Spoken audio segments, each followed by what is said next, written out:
গণজমায়েত হচ্ছে রংপুরে।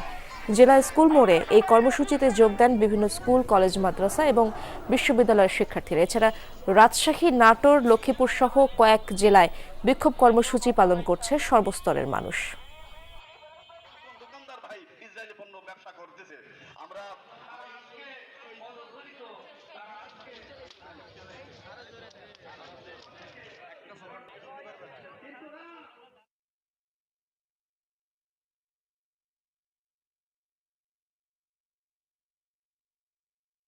মূল উদ্দেশ্য হচ্ছে সারা বিশ্বকে জানান দেয়া যে আমরা ফিলিস্তিনের পক্ষে আছি। বাংলাদেশের যে কোনো মানুষ যে কোনো প্রান্তে আছে তারা নিজ নিজ অবস্থান থেকে ইসরায়েলি পণ্য বয়কট করুক, তাদেরকে আমরা অর্থনৈতিকভাবেই পঙ্গু করে দেব।